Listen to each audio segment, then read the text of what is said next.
வணக்கம் நேர்களே, மற்றொரு வணக்கம் தாய்நாடு நிகழ்ச்சியினூடாக உங்களை ஒரு கடலுக்கு நடுவிலே இருந்து சந்திப்பதிலே எனக்கும் மகிழ்ச்சியாக இருக்கிறது. இந்த நிகழ்ச்சியை நீங்கள் பார்த்தால் உங்களுக்கும் மகிழ்ச்சியாக இருக்கும் என்று நினைக்கின்றோம். வளமை போல நாங்கள் இன்றைய தினமும் நீங்கள் தாயகத்திலே பார்க்க இயங்குகின்ற எங்களுடைய தாய்நாட்டிலே இருக்கக்கூடிய ஒரு பிரதேசத்தை அல்லது நீங்கள் கட்டாயம் காண வேண்டிய தரிசிக்க வேண்டிய ஒரு நிகழ்ச்சியை காட்சிப்படுத்துவதற்கு தயாராக இருக்கின்றோம். அந்த வகையிலே நாங்கள் எங்களுடைய வணக்கம் தாய்நாடு நிகழ்ச்சியிலே கடந்த ஒரு பகுதியிலே மாதகல் பிரதேசத்திலே இருக்கக்கூடிய புனித லூர்து அன்னையினுடைய கெபி பெருநாளை காட்சிப்படுத்தி இருந்தோம்.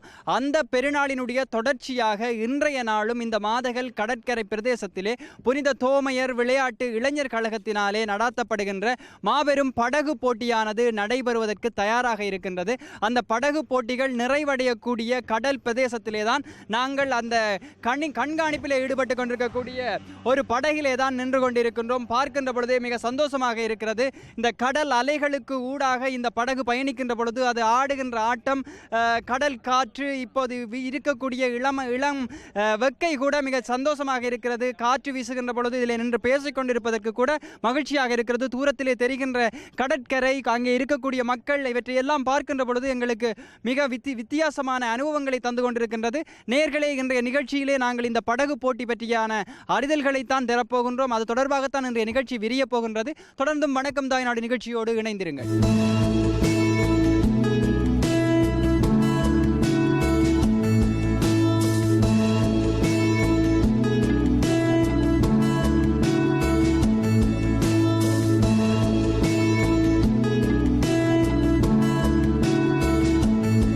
தமிழர்களுடைய வரலாற்றை புரட்டி பார்க்கின்ற போது வரலாற்று காலத்திலே இருந்து கடல் கடந்து பல ராஜ்யங்களை கூட வென்றவர்களாக ராஜராஜ சோழன், ராஜேந்திர சோழன் முதலிய மன்னர்களுடைய வரலாறுகளை கூட நாங்கள் அறியக்கூடியதாக இருக்கிறது.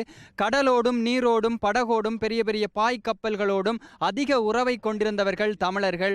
அப்படி அந்த தமிழர்களுடைய வீர வரலாற்றை மீளவும் எங்களுக்கு ஞாபகப்படுத்துகின்ற வகையிலே இந்த மாதகல் கடற்பரப்பிலே நிகழப்போகின்ற படகு போட்டியானது இருக்கின்றது. இந்த படகு போட்டி பற்றிய இன்னும் சில விடயங்களை நாங்கள் கேட்டு தெரிந்து கொள்வதற்காக இந்த படகு கண்காணிப்புக்காக ஈடுபடுத்தப்பட்டிருக்கக்கூடிய இந்த படகிலே இருக்கக்கூடிய அண்ணன் திருவாளர் ரஜீம் ராஜ் அவர்கள் இணைந்திருக்கின்றார். அவரோடு தான் நாங்கள் இப்பொழுது கதைத்து பார்க்க போகின்றோம். வணக்கம் அண்ணன்.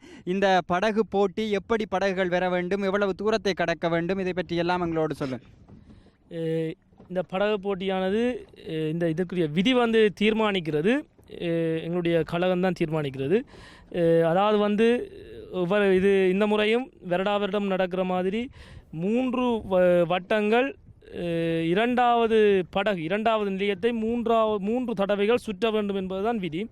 நாங்கள் இப்போ நின்று கொண்டிருப்பது 2வது நிலையம். எங்களுடைய நிலையத்தை 2 தடவைகள் போட்டியில் பங்கு பெற்றும் படகுகள் சுற்ற வேண்டும். சுமாராக கடல் மைல் தூரத்தை கணக்கிடும் பொழுது ஒரு வட்டமானது கடல் மைலின் கணக்கின்படி 1.5 மைல் தூரத்தை கொண்டதாக காணப்படும். அதாவது ஒரு வட்டம் 1.5 மைல் தூரத்தை கொண்டதாக காணப்படும். அப்படி 3 வட்டங்கள் 2வது நிலையத்தை படகானது சுற்ற வேண்டும். அதுதான் இந்த போட்டியினுடைய விதி. அதாவது தற்பொழுது நடக்கிற போட்டியானது 25 குதிரை வலுவுக்கு உட்பட்ட ஒற்றை இன்ஜினை கொண்ட படகோட்ட போட்டியான இந்த படகோட்ட இந்த முக்கியமான விதி, போட்டியில் பங்கு பெற்ற படகு 200 கிலோ எடையை தாண்டி இருக்க வேண்டும் கட்டாயம். அதாவது 200 கிலோ எடைக்கு உட்பட்ட படகுகள் போட்டியில் பங்கு பெற்ற முடியாது என்றும், மற்றது இந்த இன்ஜின் எண்ணெய் கார்பரேட்டரானது பிரிக்கப்படாத திருத்தப்படாத இயந்திரங்கள்லாம் இந்த போட்டியில் பங்கு பெற்ற வேண்டும் என்பதுதான் இந்த போட்டியின் முக்கியமான விதிகள்.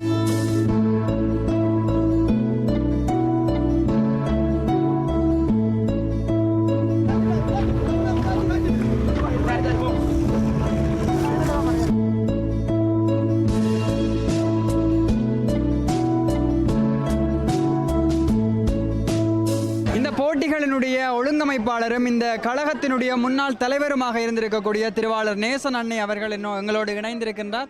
அவரிடத்திலே தான் நாங்கள் இப்பொழுது கதைத்து பார்க்க போகின்றோம். வணக்கம் அண்ணன். மிகுந்த மக்கள் வெள்ளத்துக்கு மத்தியிலே இப்படியான போட்டிகளை நடத்தி கொண்டிருக்கிறீர்கள். இந்த போட்டி பற்றிய ஒரு அறிமுகத்தை, ஒரு விளக்கத்தை எங்களுடைய ஐபிசி தமிழ் தொலைக்காட்சியினுடைய நேயர்களுக்காக வழங்குங்க. இந்த போட்டியானது 2016ஆம் ஆண்டு நாங்கள் முன்னம் மாதகள் தோமையார் இளைஞர் விளையாட்டுக் கழகம் சார்பில் ஆரம்பித்தோம். அப்போது நீச்சல் போட்டி உட்பட 3 வகையான போட்டிகள் வைத்தோம். சுமார் 50க்கும் மேற்பட்ட படகுகள் இப்போட்டியில் பங்கு பெற்றின. நீச்சல் போட்டி தொடர்ச்சியாக 2 வருஷம் வச்சு அந்த மக்கள் கொஞ்சம் பங்கு பெற்ற குறைந்த காரணத்தினால் அப்போட்டிகளை நிப்பாட்டி இந்த படகோட்டத்தை தான் தொடர்ச்சியாக வைத்து கொண்டு வருகின்றோம். ஒரு போட்டி என்று சொன்னால் அதிலே பங்கு பெற்றுகின்ற போட்டியாளர்களை ஊக்கப்படுத்துவதற்கு, அதில் வெற்றி பெறுபவர்களுக்கு பெறுமதி வாய்ந்த பரிசில்களை வழங்குவார்கள். நீங்கள் நடத்துகின்ற இந்த போட்டியிலே வெற்றி பெறுபவர்களுக்கு எவ்வகையான பரிசில்களை நீங்கள் வழங்குகிறீர்கள்? இவ்வளவு காலமும் வழங்கி வந்திருக்கிறீர்கள். இல்லை, எமது விளையாட்டுக் கழகத்தின் வீரர்களின் ஆதரவுடன் எமது புலம்பெயர்ந்த நண்பர்களும் விளையாட்டுக் கழகத்தைச் சேர்ந்த நண்பர்களும் இதுக்கு உதவி செய்கின்றனர். அவர்களின் எல்லோருடைய ஆதரவுடனும் எங்களால் இயன்ற அளவு சக்தி வாய்ந்த பரிசுகளை தான் கொடுக்கின்றோம்.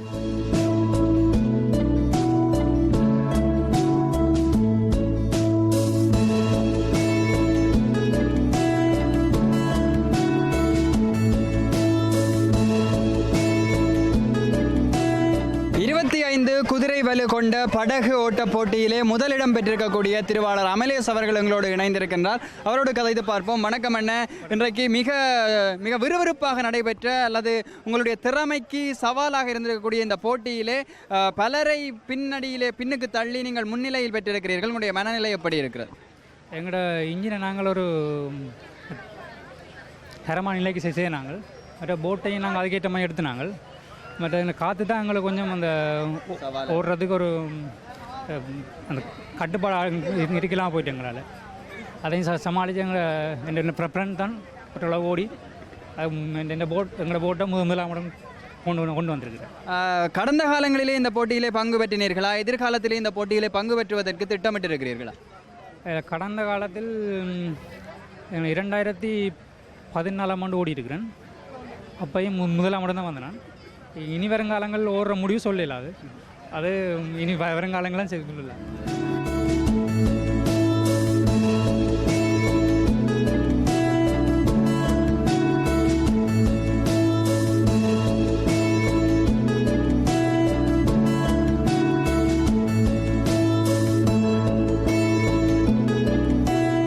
இரண்டு என்ஜின்கள் பூட்டப்பட்ட படகு ஓட்ட போட்டி இரண்டாவது கட்டமாக நடைபெற்றது. அந்த படகு ஓட்ட போட்டியிலே என்ஜினானது, அந்த இயந்திரமானது பழுதடைந்த நிலையிலே இருந்தபோதும் கூட மிக லாபகமாக அதை செலுத்தி 3வது இடத்தை பெற்றிருக்கக்கூடிய திருவாளர் தமிழரசன் அவர்கள் தான் எங்களோடு இணைந்திருக்கின்றார்.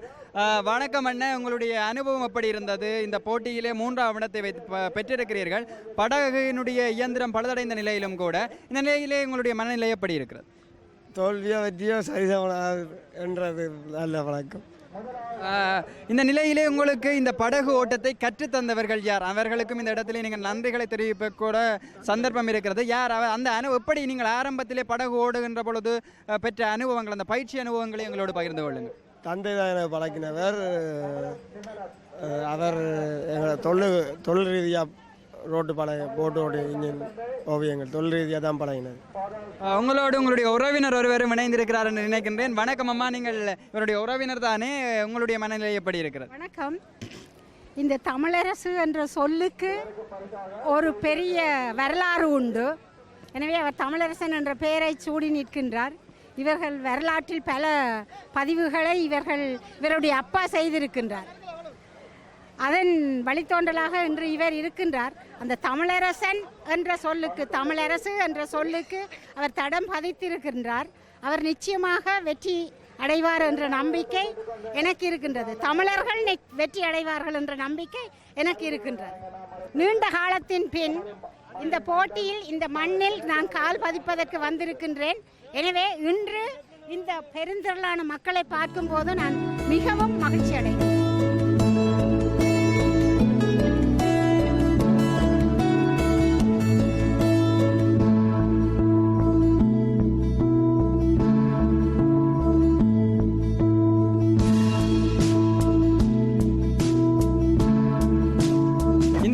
போட்டியை கண்டுகளிப்பதற்காக வெளிநாட்டில் இருந்து கூட ஒருவர் எங்களோடு வந்திருக்கின்றார். அவர்தான் எங்களோடு இணைந்திருக்கின்றார், திருவாளர் பீட்டர் அவர்களோடு தான் நாங்கள் இப்பொழுது கதைத்து பார்க்க போகின்றோம்.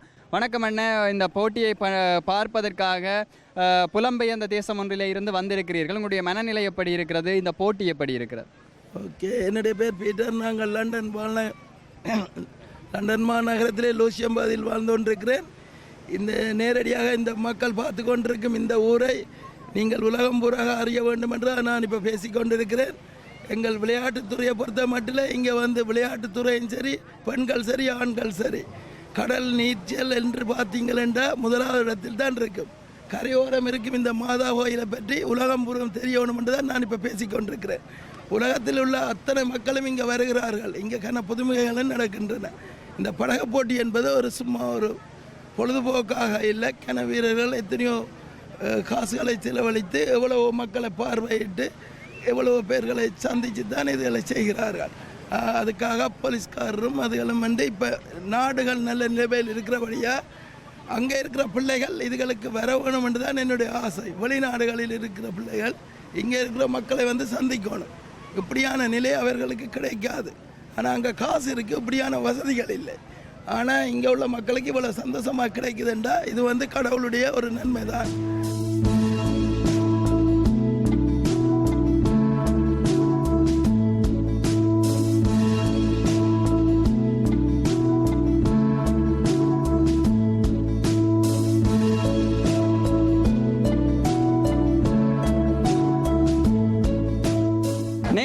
ஏராளமான பார்வையாளர்கள் இந்த மாதகல் கடற்கரையிலே கடலிலே இடம்பெறக்கூடிய படகு போட்டியை கண்டுகளித்துக் கொண்டிருக்கிறார்கள். அந்த வகையிலே எங்களோடு அன்புக்குரிய சகோதரர் செபமாலை ரொபின்சன் அவர்கள் எங்களோடு இணைந்திருக்கின்றார். அவரோடு தான் நாங்கள் இப்பொழுது கதைத்து பார்க்க போகின்றோம். வணக்கம் அண்ணே, ஒரு சமூக பொறுப்பு வாய்ந்த பதவியிலே இருக்கிறீர்கள். இன்றைக்கு இப்படியான போட்டிகளை பார்ப்பதற்கு ரசிப்பதற்கு வந்திருக்கிறீர்கள். உங்களுடைய மனநிலை எப்படி இருக்கிறது? இந்த போட்டி எப்படி இருக்கிறது? மிகவும் ஒரு அருமையான முறையிலே வருடம் நிகழ்த்தப்பட்டு கொண்டிருக்கின்ற இந்த போட்டியானது வந்து மிகவும் சிறப்பான முறையிலே இந்த கடற்கரை பகுதியிலே நடைபெற்று கொண்டிருக்கின்றது. ஆகவே இப்பொழுது வந்து இங்கே இந்த படகு போட்டி நடைபெற்று கொண்டிருக்கின்றது. படகு போட்டி நடைபெற்று முடிந்திருக்கின்றது. அடுத்த கட்ட படகு போட்டி இன்னும் சற்று நேரத்தில் ஆரம்பமாக இருக்கின்றது. இதையும் விட நீச்சல் போட்டிகள் என்பன வந்து பாரம்பரியமாக இந்த இடத்திலே வந்து நிகழ்த்தப்பட்டு கொண்டிருக்கின்றது.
மாதகல் புனித லூர்து அன்னை திருத்தலத்தினுடைய பெருவிழாவையொட்டி புனித தோமையார் இளைஞர் விளையாட்டுக் கழகத்தினராலே முன்னெடுக்கப்பட்டு வரக்கூடிய மிக பிரம்மாண்டமான படகு ஓட்ட போட்டியை பார்த்திருப்பீர்கள், ரசித்திருப்பீர்கள் என்கின்ற நம்பிக்கை எங்களுக்கு இருக்கின்றது.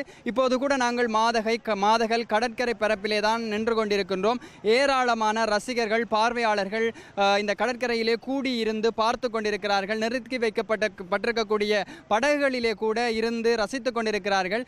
இளைஞர்களைத்தான் இங்கே அதிகமாக காணக்கூடியதாக இருக்கின்றது. எனவே நேயர்களே, நாங்கள் இந்த இடத்திலே இருந்து எங்களுடைய வணக்கம் தாய்நாடு நிகழ்ச்சியின் இந்த அத்தியாயத்தின் இந்த பகுதியை நிறைவுக்கு கொண்டு வருகின்றோம். மற்றொரு வணக்கம் தாய்நாடு நிகழ்ச்சியினூடாக உங்களை சந்திக்கும் வரை உங்களிடமிருந்து விடைபெற்றுக் கொள்ளும் நாங்கள் ஒளிப்பதிவாளர் தினேஷ் சேகாம்பரத்துடன் உங்கள் அன்பின் நண்பன் ஜீவா சஜீவன். வணக்கம் நேயர்களே.